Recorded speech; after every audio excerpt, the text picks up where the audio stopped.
আমাদের মহান নেতা জাতির পিতা বঙ্গবন্ধু শেখ মুজিবুর রহমানকে স্মরণ করে তাঁর অসমাপ্ত আত্মজীবনী পড়া শুরু করছি।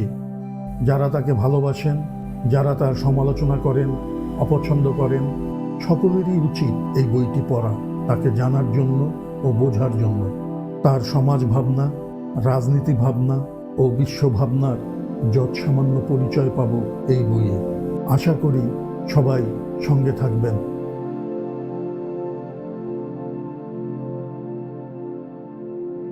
তখন লীগ অফিসের থেকে আমাদের আলোচনা সভা মিল্লাত অফিসেই বেশি হতো।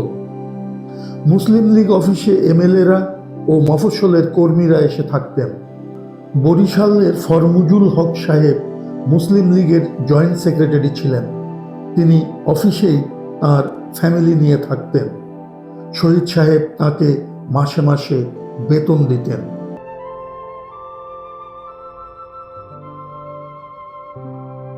হঠাৎ খবর আসলো জিন্নাহ সাহেব 7, 8, 9 এপ্রিল দিল্লিতে সমস্ত ভারতবর্ষের মুসলিম লীগপন্থী কেন্দ্রীয় ও প্রাদেশিক পরিষদের সদস্যদের কনভেনশন ডেকেছেন। বিগত নির্বাচনে বাংলাদেশ ও মুসলিম সংখ্যালঘু প্রদেশগুলিতে মুসলিম লীগ একচেটিয়াভাবে জয়লাভ করেছে।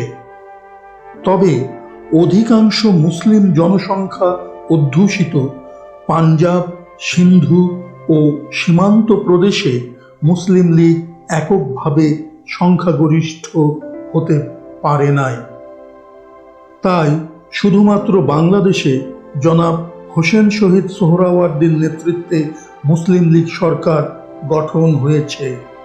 পাঞ্জাবে খিজির হায়াত খান তেওয়ানার নেতৃত্বে ইউনিয়নিস্ট সরকার, সীমান্তে ডাক্তার খান সাহেবের নেতৃত্বে কংগ্রেস সরকার, সিন্ধুতে জনাব আল্লাহ বক্সের নেতৃত্বে মুসলিম লীগ বিরোধী সরকার গঠিত হয়েছে। 4টা মুসলমান সংখ্যাগুরু প্রদেশের মধ্যে মাত্র বাংলাদেশেই এককভাবে মুসলিম লীগ সরকার গঠন করেছে।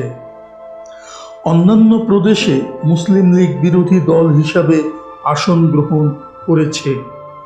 সমস্ত ভারতবর্ষে তখন 11টা প্রদেশ ছিল। শহীদ সাহেব স্পেশাল ট্রেনের বন্দোবস্ত করতে হুকুম দিলেন। বাংলা ও আসামের মুসলিম লীগ এমএলএ ও কর্মীরা এই ট্রেনে দিল্লি যাবেন। ট্রেনের নাম দেওয়া হলো পূর্ব পাকিস্তান স্পেশাল। হাওড়া থেকে ছাড়বে। আমরাও বাংলাদেশ থেকে 10-15 জন ছাত্রকর্মী কনভেনশনে যোগদান করব। এ ব্যাপারে শহীদ সাহেবের অনুমতি পেলাম। সমস্ত ট্রেনকে সাজিয়ে ফেলা হলো মুসলিম লীগ পতাকা ও ফুল দিয়ে। 2টা ইন্টার ক্লাস বগি আমাদের জন্য ঠিক করে ফেললাম। ছাত্ররা দুষ্টামি করে বগির সামনে লিখে দিল, শেখ মুজিবর ও পার্টির জন্য রিজার্ভড। এ লেখার উদ্দেশ্য হলো আর কেউ এই ট্রেনে যেন না ওঠে। আর আমার কথা শুনলে শহীদ সাহেব কিছুই বলবেন না, এই ছিল ছাত্রদের ধারণা। যদিও ছাত্রদের নেতা ছিল নুরুদ্দিন, তাকেই আমরা মানতাম। শহীদ সাহেব ও হাসিম সাহেবের কামরায় 2টা মাইক্রোফোন লাগিয়ে দেওয়া হলো। হাওড়া থেকে দিল্লি পর্যন্ত প্রায় সমস্ত স্টেশনেই শহীদ সাহেব ও তাঁর দলবলকে সম্বর্ধনা জানাবার ব্যবস্থা করা হয়েছে। বাংলাদেশে মুসলিম লীগের জয়ে সমস্ত ভারতবর্ষের মুসলমানদের মধ্যে একটা বিরাট আলোড়নের সৃষ্টি হয়েছে। জহিরুদ্দিনকে হাসিম সাহেবের কামরার কাছেই থাকার বন্দোবস্ত হয়েছিল, কারণ তাকে সমস্ত পথে উর্দুতে বক্তৃতা করতে হবে। সেই একমাত্র বক্তা যে উর্দু, বাংলা ও ইংরেজিতে সমানে বক্তৃতা করতে পারত। কলকাতার কোনো মহল্লায় সভা হলে জহির উর্দু ও আমি বাংলায় বক্তৃতা করতাম।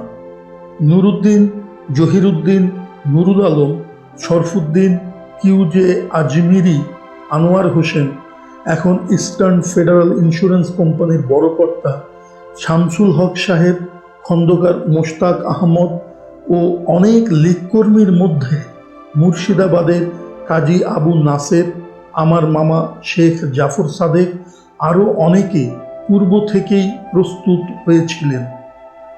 দিল্লি যাবার অনুমতিও পেয়েছিলেন।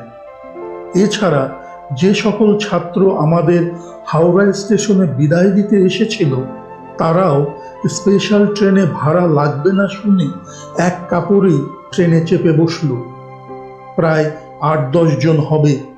তাদের না বলার ক্ষমতা আমাদের ছিল না। তারা ভালো কর্মী।